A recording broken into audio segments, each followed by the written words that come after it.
أهلا وسهلا فيكم مشاهدينا من جديد، وفقرتنا الآن فقرة صحية بتتناول موضوع السعال عند الأطفال. مش دايما بيكون سبب السعال هو البرد أو الطقس، هناك أسباب أخرى قد تؤدي لأمراض تنفسية عند الأطفال، الرضاعة مثلا وعلاقتها بالتنفس عند الأطفال، التحسس عند الأطفال وعلاقته وارتباطه ممكن بمواسم معينة أو بفصول معينة، كيفية التعامل، الأعراض وطرق العلاج.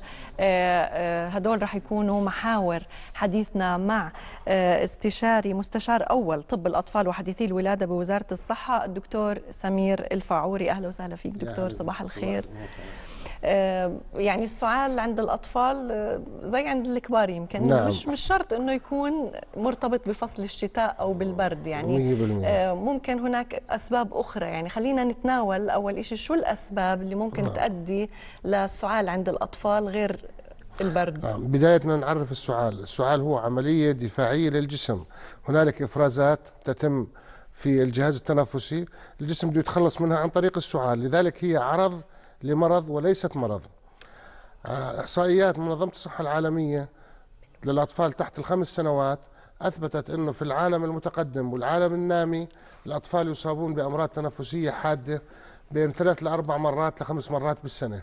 لذلك هذا شيء طبيعي انه جسم الطفل بتأقلم مع البيئة الخارجية، مناعته حتى الجهاز التنفسي الأجسام المناعية الضدية عنده بتكون قليلة، لذلك بنصاب بين 3 ل5 مرات بالسنة، وهذا شيء طبيعي. هلا فيما يتعلق بالسعال، لحد الشيء الأهمية اللي اكتسبتها السعال اكتسبها، انه في عندنا لو اعتبرنا 100 طفل عندهم سعال، في 85 منهم من اللي بيسعوا هذول مش بحاجة لشيء، بحاجة لرعاية منزلية في البيت، سوائل سخنة، دفء، تهوية نظيفة فقط، مش بحاجة لأي أدوية على الإطلاق. حتى أدوية السعال مش بحاجة إلها. إحنا بوزارة الصحة من 10 سنين ما بنجيب أدوية سعال للأطفال. هنالك 10% من الأطفال اللي بيسعلوا، معناته صاروا 95، هذول بحاجة لعلاج في البيت، وبدهم يراجعوا الطبيب بعد 2 3 حتى يشوف كيف تحسن أو ما تحسن.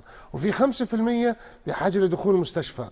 للأسف اللي بصير عمليا انه ال5% يهملوا وبيبقوا في البيت، وال85% بياخذوا الدواء وبكلفوا تكلفة على الدولة وعلى الأهل وتعطيل وكل شيء.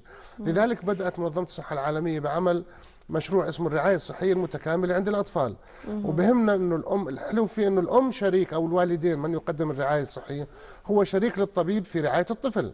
يعني في أعراض هلا بدي أحكيها بده يراقبها، بشوف فإذا انه موجودة عند الطفل على المستشفى مباشرة، ما في داعي يستنى. بالضبط. هلا هذا المهم دكتور، انه بدنا نعرف الاعراض، اعراض ال85% واعراض ال10% واعراض ال5%. ايمتى بنعرف انه الطفل هو بحاجه انه يروح مستشفى؟ وايمتى زي ما قلت ال85% مش بحاجه لشيء، سوائل سخنه، حليب، عسل، طب بابونج. كيف بدنا نعرف؟ سهل جدا. كل الحالات او النسب فيها سعال. نعم، كلها فيها سعال 100%. هلا احنا بنقسم الاطفال ل3 مجموعات دون ال5 سنوات. المجموعة الأولى دون الشهرين، المجموعة من شهرين إلى سنة، لأنه التنفس عدد مرات التنفس يختلف. يعني إذا كان نسبة التنفس أكثر من 60 تحت الشهرين نعتبرها عامل خطير. إذا كان من شهرين لسنة أكثر من 50، فوق السنة أكثر من 40. هلا أهم نقطتين بدنا الأم تعرفهم وتراعيهم أو الأهل. يعني لا يمكن يكون طفل عنده سعال وعنده التهاب رئوي وبوكل منيح وبنام منيح. يعني الوضع الصحي، الصحيان والتغذوي. يعني إذا الطفل، نأخذ الفئة الأولى اللي تحت الشهرين، إذا عنده سعال برضع منيح وبنام وبصحى منيح، ما عندهوش تشنجات عصبية وما عندهوش ازرقاق، معناته ما بعطيه ولا شيء، وما عندهوش حرارة. عفوا، تحت الشهرين الحرارة العالية أو الواطية، لأنه ممكن تكون الحرارة تحت ال35 فهي عامل خطير. يعني إذا بسعل ما عنده حرارة عالية أو واطية، ما عندهوش ازرقاق، ما عندهوش تنفس أكثر من 60، رعاية منزلية، وبينام وبرضع منيح، رعاية منزلية، ما بده ولا شيء. هلا إذا بسعل وبينام وما بصحى أكثر من 3 ساعات، هذا عامل خطير، يجب أن يذهب للمستشفى. مش الأم تظل تركيته لليل لثاني يوم حتى يجينا عنده تسمم دم مثلا. إذا بينام أكثر من 3 ساعات متواصلة ما بصحى. وإذا عليه حرارة مثلا، إذا في تحت الشهرين إذا حرارة فوق ال 38.5 أو تحت ال 36 عامل خطير. لذا يعني هذا شغلات بسيطه الام ممكن تتعلمها. مراقبه، بس بدها مراقبه. بدها مراقبه وتعد نفسه وهو نايم لمده دقيقه وهو يعني مش بيبكي. اذا اكثر من 60 يجب مراجعه الطبيب. هاي المرحله الخطره. وعمليا عندنا بالبشير اللي براجعونا اكثر من نص الحالات بالشتاء تحت الشهرين. أيوة. لذلك احنا بندخلهم احتياطيا واحترازيا، لانه بسرعه خلال ساعات ممكن يصير عندهم تجرثم دم والتهاب رئوي حاد وهبوط بالتنفس. هذا اللي عم نحكي عنه دكتور بالاشهر الاولى، اول شهرين من العمر. اول شهرين بالضبط. هلا من شهرين لسنه اذا الطفل هنا الحراره ما عادت عامل خطير، اذا النفس اكثر من 50 وفي انسحاب عنده بالصدر، بصير يعني صعوبه تنفس وسعال، هذا بده يراجع الطبيب. بس بده ممكن ياخذ دواء ويظل في البيت. بس اذا صار في عنده زرقاق او اذا صار بنام برضه اكثر من 3 ساعات متواصله، اذا بطل ياكل يعني حتى لو ما في حراره وبطل ياكل يرضع، بطل يرضع وجبتين متتاليات، يجب مراجعه المستشفى على طول. هون المشروع هذا الحلو فيه انه نمسك الحالات الخطيره مبكرا، بنعالجها يومين 3 بالمستشفى وبروح، احسن ما يجينا بحاله هبوط تنفس تتفاقم وضعه ويصير تجرثم دم ويصير وضعه خطير. والحلو الثاني انه 85% من الناس مش بحاجه لمضادات حيويه، لانه لما يستعمل مضاد حيوي مرتين 3 في اهل بيستعملوه زي العصير على طول، بصير في مناعه على الجراثيم، بطل تاثر فيها المضادات الحاديه، بده مضادات قويه جدا وهي مكلفه. اضافه انه اذا عنده العائله 4 5 اطفال بده كل زياره بده ياخذهم 4 5 بده يدفع له 100 دينار وبده يدفع غير الادويه. وهي المهم فيها انه الام تثق في الكلام هذا. الام اذا وثقت اول مره ثاني مره بتصير تعرف. ان تجربه سابقه بالثمانينات بالاسهالات، الاسهالات كانت زمان نص المستشفى او اكثر كله حالات اسهال. هلا كل الامهات بتعرف ابنها لما ينصاب بالاسهال بتعمل له رز بطاطا جزر، بتعطيه المهم ما يصير عنده جفاف. بالضبط. قليل جدا تدخل عندنا حاله من حالات الاسهال. صار في وعي، لانه صار وعي، وهذا الوعي بدنا يعني ننسخه على حالات السعال. شغله بسيطه جدا وبتوفر على العائله وبتوفر على المجتمع وبتوفر علينا دخولات بالمستشفى. صحيح. طيب دكتور، يعني الان احنا حكينا لعمر السنه، هلا الحالات اللي بعد السنه من سنه ل5 سنوات بتصير الامور احسن. مناعه الطفل بتصير احسن واقوى. هناك اذا كان نومه يعني اذا بكون بنسميها احنا زي دوخان خدران، يعني ما بنام وما بصحى، او اذا بصحى بكون مش واعي لوضعه، واذا كان التنفس عنده اكثر من 40 بالدقيقه، واذا في عنده انسحابات بالصدر بصير ياخذ نفس بصعوبه، او صار عنده تشنجات، او في عنده بصير اصوات مثلا صوت الصرير او صوت الازيز، هذه يجب ان يراجع الطبيب فيها. أيوة. لانه ممكن تكون مش التهاب رئوي، ممكن يكون التهاب الاوتار الصوتيه، او ممكن تكون اعراض ازمه صدريه. يجب مراجعه الطبيب وهو اللي بيقرر له يدخل المستشفى او يعطيه علاج ويراجع في البيت. طب بحه الصوت لها علاقه دكتور؟ لا، بحه الصوت عباره عن التهاب في البلعوم، بكون عادي يعني ممكن تكون فيروسي. وبالعلم يعني فوق ال 70% من الالتهابات تحت ال5 سنين فيروسيه ما لها علاج. احنا بنعطيها اذا في حراره بننزل الحراره، علاج تلطيفي سوائل، وفقط رعايه وتهويه في البيت ورعايه منزليه. بدها تاخذ مجالها 3 ل5 ايام حتى الجسم يبني اجسام ضديه، اجسام مناعيه ضد الفيروسات هذه. طب واذا كان في حراره من سنه ل5 سنوات؟ الدراسات اثبتت العالميه انه الفيروسيه فيها حراره والبكتيريه فيها حراره، الحراره لوحدها ما بنقدر نفرق بين الاثنين. طب شو يعني امتى الام او اللي برعى الطفل بقرر انه ياخده على المستشفى؟ اذا عليه حراره كيف بده يعرف انها فيروسيه ولا بكتيريه؟ اذا في حراره تحت الشهرين على المستشفى مباشره. لا انا بحكي هلا من السنه من السنه لل5 وفوق، مش مهم بيعطيه حراره خافض حراره، عاده بعد نص ساعه بتنزل الحراره. الحراره لوحدها برضه عامل دفاعي للجسم، الكريات البيضاء بتتفاعل مع الفيروسات او البكتيريا وعامل دفاعي، ليست مرض، هي عرض لمرض زي السعال. لذلك احنا ما بنخاف منها الحراره، بننزلها اذا ما في خافضات حراره بالميه، بنحط الطفل ميه الحاديه، ميه الحنفيه. واذا ما نزلت وقتها، اذا ما نزلت الحراره عاده بعد 24 ساعه. بعد 24 ساعة يجب أن يراجع الطبيب، لأنه ممكن تكون ناتج عن التهاب بالأذن، التهاب مجرى التنفسي، ممكن يعني الطبيب هو اللي بقرر في حينه. لكن الرسالة اللي بدي أوصلها للأخوات في البيت إنه الأم هي شريك إن في رعاية ابنها. يعني إذا أعطينا حتى لو راحت على طبيب بغض النظر وين أي طبيب وأعطاها علاج، ابنها بعديها وجبتين ورا بعض ما أخذهن، هذا عامل خطير، يجب أن تراجع المستشفى الطوارئ. أو إذا ابنها نام مثلا الساعة 3 العصر وصارت الساعة 8 بالليل وما صحي، عامل خطير. إذا ابنها صابه زراق، عامل خطير. زراق في أي منطقة؟ في حوالين الفم. حوالين الفم. يعني تشنجات عصبية بغض النظر عن سببها. يعني هون في ناس بيقولوا ممكن يكون سببها سحايا. طب وما يمنع أنه طفل عنده سعال وصابه تشنج، اكتشفت السحايا مبكرا وراح على الطبيب وراجعه. يعني عشان هيك سميناها رعاية صحية متكاملة. ايوه، ومبكره كمان، ومبكرة يعني ومستمره. لازم حلو تكون. فيها انه لما يجي الطفل مثلا عنده سعال بسأله اخذ المطاعيم او لا، بذكره. اذا عمره 5 6 شهور هل يرضع من امه رضاعة طبيعية او لا. علاقه الرضاعه الطبيعيه دكتور بالامراض التنفسيه عند الطفل؟ ستي عمل دراسات في اكثر من بلد في العالم، واكبرها كانت في البرازيل. طلعوا الاطفال اللي بيرضعوا من امهاتهم معرضين للاصابه بالتهابات المجاري التنفسيه 5 مرات اقل من الاطفال اللي بيرضعوا حليب اصطناعي، و8 مرات اقل بالاصابه بالاسهالات. هاي وفي اوروبا 3 مرات ل4 مرات اقل.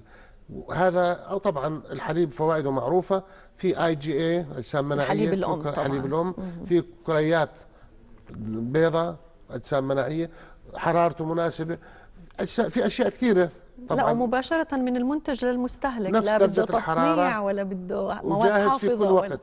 صحيح. طبعا بالاضافه للفوائد الاخرى ثبتت علميا غير فوائد الام كمان على اللي الام في بترجع فوائد بتعود كثيره للام. 100%. بس ثبت على الامراض التنفسيه والامراض الاسهالات انه اقل شيء 5 مرات بيكونوا اقل.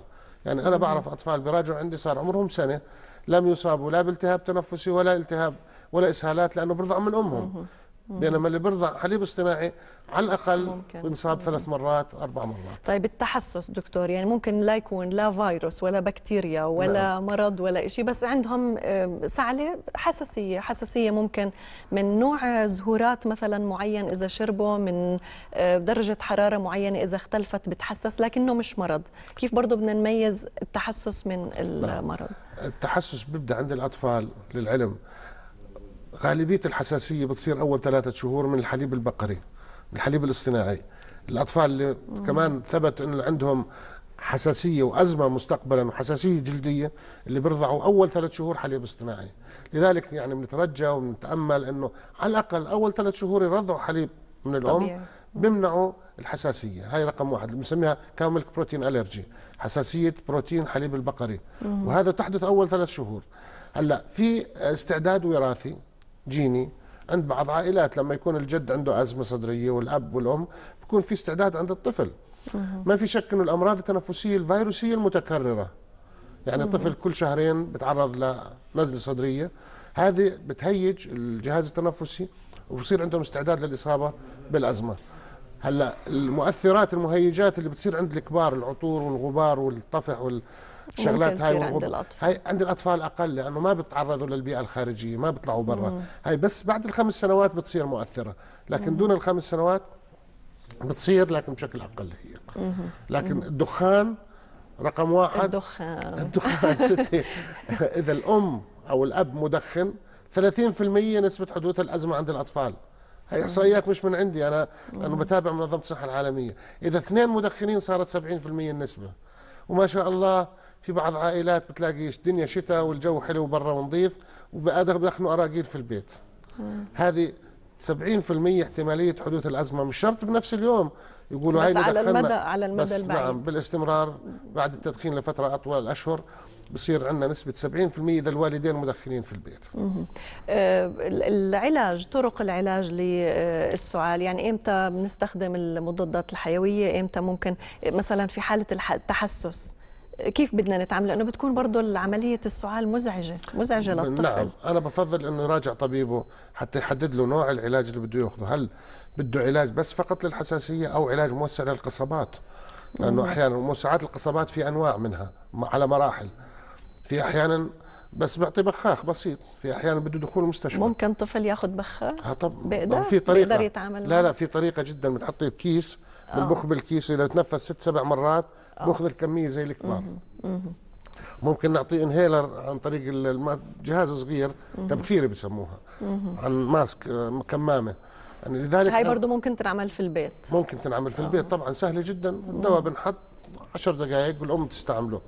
يعني نسهل كثير لانه بتوفر جهد على الاهل وجهد على للطفل نفسه، وتوفر على الدوله بدل ما يدخل مستشفى وتكلفه سرير صحيح. إذا الرسالة اللي النهائية اللي بدنا نوصلها للمشاهدين اللي عندهم أطفال، إن كانت الأم أو الأب اللي بيقوم بدور الرعاية، أو حتى نعم. التيتا أو الجد، يعني بس اللي مش بيقوم مش شغاله. مش الشغالة أكيد. إنه كيف، شو الدور المطلوب منهم؟ المراقبة.